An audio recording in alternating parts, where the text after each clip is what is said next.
Les fortes pluies tombées sur Abidjan dans la nuit de mercredi à aujourd'hui ont causé d'importants dégâts. En dépit des appels du gouvernement à libérer les zones à risque, les éboulements ont encore endeuillé.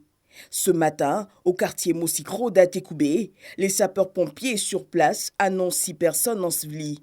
Parmi elles, un couple et leur bébé de moins de 3 mois. C'est sa camarade qui est décédée là. Elle était enceinte même pendant le mois de Ramadan et elle vient d'accoucher il y a à peine 2-3 mois. Donc c'est elle qui vient de partir avec son mari, voilà, qui sont engloutis là sous la terre. Bon, un coup j'ai ouvert ma porte, je vois que la terre est rentrée chez moi. Maintenant c'est en sauvant ma femme, le mien est tombé sur mon pied. Les recherches menées par la brigade cynophile déployée permettent de retrouver 2 corps. Très tôt alerté, le chef du gouvernement est sur le terrain. Patrick Hachi exprime la compassion du gouvernement. Nous avons été informés ce matin de ce que cette pluie avait causé des pertes en vie humaine, des blessés et d'importants dégâts. Nous sommes donc venus sur le lieu avec les membres du gouvernement concernés pour nous enquérir de la situation. Apparemment, nous aurions 6 disparus. 2 corps, je crois, ont été retrouvés. Quelques blessés qui ont été conduits dans des centres hospitaliers. Mais ce que nous souhaiterions en premier dire, c'est de transmettre aux populations, de la part de son Excellence, Monsieur le Président de la République, toutes nos condoléances pour les familles endeuillées, tous nos sentiments de compassion pour les blessés, nos encouragements. Nous allons bien sûr suivre les soins qui leur sont donnés pour qu'ils reviennent en état normal. L'occasion pour le Premier ministre d'exhorter les populations à quitter au plus vite les zones à risque. Un des objectifs qui nous avait été assigné par le Président de la République et instructions qui ont été données au ministre technique, c'était que cette année, tout soit mis en œuvre pour que nous ayons 0 décès humain, 0 blessés, 0 dégâts matériels.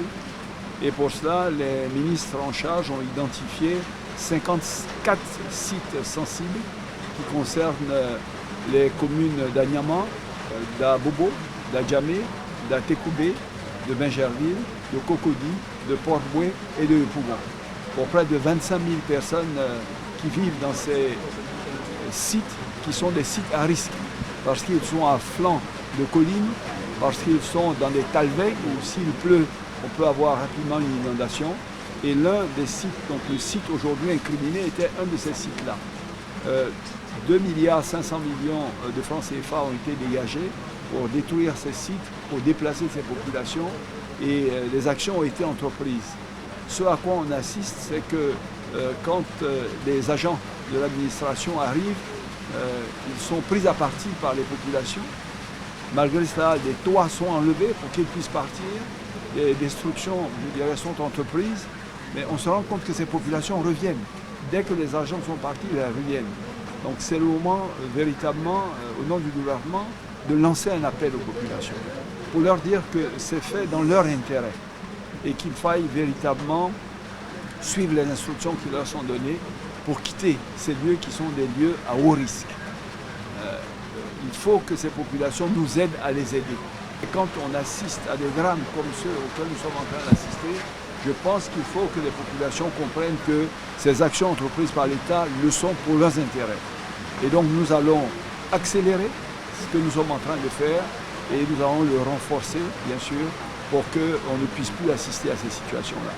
Le gouvernement, donc par ma voix, est auprès de ces populations, souhaiterait les rassurer que nous ferons en sorte que ce ne se reproduise plus. La Sodexam, qui lance la vigilance orange, indique que les pluies faibles et modérées seront encore enregistrées au cours de la matinée.